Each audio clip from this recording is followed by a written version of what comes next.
विधानसभा चुनाव 2023 के लिए जयेश ने अपने 4 उम्मीदवारों के नाम का ऐलान कर दिया है। जयेश के राष्ट्रीय अध्यक्ष लोकेश मुजाल्दा ने इसकी जानकारी दी। जो 4 नाम हैं उनके बारे में हम आपको यहाँ पे विस्तार से जानकारी दे रहे हैं। ये जो 4 नाम का ऐलान किया है, इनको निर्दलीय प्रत्याशी के रूप में समर्थन देने का जयेश ने घोषणा की है। ये लेटर पैड आप मेरे बगल में देखिए, ये वो लेटर पैड है जिसके जरिए जयेश ने ये घोषणा की है। इसमें सीमा वास्कले, लोकेश मुजाल्दा, अनिल कटारा, रामदेव काकोड़िया समेत तमाम पदाधिकारियों के हस्ताक्षर यहाँ पर हैं। तो इस सूची के अनुसार पहला नाम है अलीराजपुर से जयेश के समर्थन से लड़ेंगे नवल सिंह मंडलोई, बिरसा ब्रिगेड से जुड़े हुए हैं और ये इस बार पूरी तरीके से लड़ने का मन बना चुके हैं। तस्वीरें आप देखिए नवल सिंह मंडलोई की आप देख रहे हैं मेरे बगल में। ये अलीराजपुर से जयेश के अधिकृत उम्मीदवार घोषित कर दिए गए हैं। ये निर्दलीय की हैसियत से लड़ेंगे, लेकिन जयेश का इनको पूरा समर्थन रहेगा। दूसरा नाम पे हम बात कर लेते हैं धार जिले की सरदारपुर सीट पे। धार जिले में सरदारपुर से जयेश ने राजेंद्र गामड़ को अपना उम्मीदवार बनाया है। राजेंद्र गामड़ के नाम की चर्चाएं काफ़ी दिनों से थी और उनके समर्थक उम्मीद लगा रहे थे कि उन्हीं का चयन जयेश करेगा और उन्हीं का चयन कर लिया गया है। तो ये राजेंद्र गामड़ हैं जो सरदारपुर से जयेश के समर्थन में निर्दलीय की हैसियत से चुनाव लड़ेंगे, ताल ठोकेंगे, चुनौती देंगे कांग्रेस और बीजेपी को। तीसरा नाम है माजू सिंह डामोर का। ये थानला से उम्मीदवार घोषित किए गए हैं।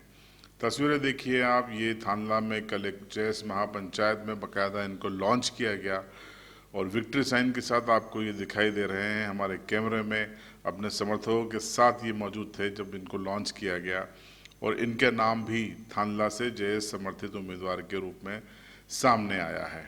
अब लगे हाथ सुन लीजिए कि माजू सिंह डामोर ने कल चुनाव लड़ने को लेकर क्या बयान दिया था। पूरे संगठन ने जयेश के माध्यम से लड़ने के लिए हमें जवाबदारी दी है, तो हम जयेश के हर एक युवाओं को विश्वास दिलाते हैं, उनको भरोसा दिलाते हैं कि उनका भरोसा हम कभी नहीं तोड़ेंगे। और हमारा मेन उद्देश्य और यह रहेगा, मुद्दा रहेगा कि शिक्षा, स्वास्थ्य और जो हमारा पर्यावरण है, जल जंगल ज़मीन, उन्हें बचाए रखना, यह हमारा मेन रहेगा। और इसके बाद में जो हमारे युवा साथी हैं जो बेरोजगार घूम रहे हैं, उन्हें अधिक से अधिक रोजगार दिलाने का मेन हमारा लक्ष्य रहेगा। हमारा बैनर तो जैसे कि हम आदिवासी पार्टी जैसे जयेश है, जयेश, और उसमें हमारा मेनू तो अभी फ़िलहाल बना नहीं है, तो हम एक आदिवासी परिवार में जो हमें मेनू मिलेगा जो निर्दलीय के रूप में, वही यहाँ पर रहेगा। तो माजू सिंह का आपने बयान सुना, डामोर साहब का क्या कह रहे हैं, वो किन मुद्दों पे चुनाव लड़ेंगे, आदिवासियों के हक अधिकार की वो बात कर रहे हैं। पेटलाबस से भी बालू सिंह गामड़ को उन्होंने अपना उम्मीदवार घोषित कर दिया है। बालू सिंह गामड़ जेई थे विद्युत वितरण कंपनी में और इनके बीते 4 साल में 5 साल में 13 तबादले किए गए। बाद में इन्होंने परेशान होकर और मिशन के तहत नौकरी छोड़ दी और ताल ठोक दी है। पेटला विधानसभा में अब ये चुनौती देंगे कांग्रेस और बीजेपी के दिग्गजों को और चर्चाएं हैं कि ये निर्दलीय की बजाय इनकी कोशिश है कि अगर बाप पार्टी यानी भारत आदिवासी पार्टी को सिंबल मिल जाता है, अभी तक सिंबल अलॉट नहीं हुआ है, तो ये उसी सिंबल से चुनाव लड़ेंगे, अन्यथा ये निर्दलीय चिन्ह लेकर मैदान में उतरेंगे। तो ये जो सूची जारी हुई है इन 4 नामों की, हमने आपको जानकारी दे दी, घोषित कर दिए गए हैं अधिकृत तौर पर। और ये एक लिखा गया है इस पत्र में कि आदिवासी पुरखा परंपरा और लोकतांत्रिक मूल्यों को ध्यान में रखते हुए जो तमाम पदाधिकारी हैं उनकी सहमति के साथ ये सूची जारी की जाती है। और आप देखिए तस्वीरों में कि जो प्रमुख पदाधिकारी हैं उनके हस्ताक्षर भी हैं।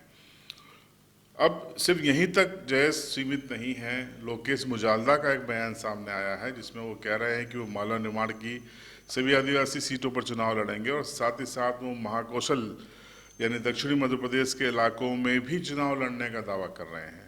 देखिए ये लोकेश मुजाल्दे का बयान। जयेश समर्थित निर्दलीय प्रत्याशियों की सूची हम लोग जारी किए हैं क्योंकि हम लोगों का उद्देश्य था कि सामाजिक, शैक्षणिक, आर्थिक और राजनीतिक क्षेत्र में युवा नेता को तैयार करेंगे। जयेश ने अपने निर्दलीय प्रत्याशियों के रूप में जो समर्थन दिया है उनके नाम अलीराजपुर से नवल सिंह मंडलोई जी हैं, सरदारपुर विधानसभा से राजेंद्र गामड़ जी हैं, पेटलाद विधानसभा से इंजीनियर बालू सिंह गामड़ जी हैं और थानला विधानसभा से माधु सिंह डामर। इन 4 नामों की जो सूची हम लोग जारी किए हैं, ये स्थानीय कमेटियों द्वारा सुझाए गए नाम है, क्योंकि हम लोगों की एक थीम चल रही है, वोट हमारा, क्षेत्र हमारा, जनता हमारी, तो नेता चुनने का अधिकार भी हमारा होना चाहिए। तो वहाँ की क्षेत्रीय जनताओं ने इन 4 उम्मीदवारों को चुना है और तन मन धन से उसको जिताने की में जुटेंगे। इसमें 15,000 आदिवासी परिवारों का समर्थन है जो इन उम्मीदवारों के लिए काम करेंगे। और हम लोग मालवा निमाड़ सहित पूरे मध्य प्रदेश में मालवा निमाड़ की 29 सीटें और महाकौशल की 27 सीटों पे हम लोगों के उम्मीदवारों की सूची तैयार हो रही है और बहुत जल्द दूसरी सूची और हम लोग जारी करेंगे। ये पहली सूची है और मध्य प्रदेश में आदिवासी मुख्यमंत्री बनाने की ओर हम लोग अग्रसर हैं। इन उम्मीदवारों को विधानसभा चुनाव में जितवाकर हम लोग भिजवाएंगे। जय समर्थित उम्मीदवारों के समर्थन में बिरसा ब्रिगेड और क्षेत्रीय 12 जन संगठन समर्थन दे रहे हैं और जो रीजनल पार्टियां हैं वो भी समर्थन देने के लिए जयस के उम्मीदवारों को तैयार हैं। इंजीनियर लोकेश मुगल्ला, जयस राष्ट्रीय अध्यक्ष। तो आपने देखा कि जयस ने अपने उम्मीदवार 4 घोषित किए हैं, बाकी जल्दी ही घोषित करने का दावा किया है। दावा इसी तरीके का हीरा अलावा गुट की ओर से किया गया था। स्वतंत्र युवा नेतृत्व 80 सीटों पर चुनाव लड़ने का दावा था, लेकिन अभी तक कोई सूची नहीं आ पाई है। सूची का मीडिया को भी इंतजार है, जनता को भी इंतजार है, क्योंकि हीरालाल अलावा ने बाकायदा कुक्षी में महापंचायत कर ऐलान किया था, यात्रा निकाली थी, तब भी उन्होंने एक अधिकृत बयान दिया था कि वो खुद अपने 80 साथियों के साथ, न कांग्रेस न बीजेपी बल्कि स्वतंत्र युवा आदिवासी नेतृत्व के मिशन के तहत चुनाव लड़ेंगे। अब उनकी सूची का इंतजार है। उनकी सूची आएगी भी या नहीं, इसका भी लोगों के मन में संशय है। बहरहाल जो सूचियां जारी हुई हैं, 4 नाम जारी हुए हैं, इन नामों पर आपकी राय कमेंट बॉक्स में जरूर बताएं।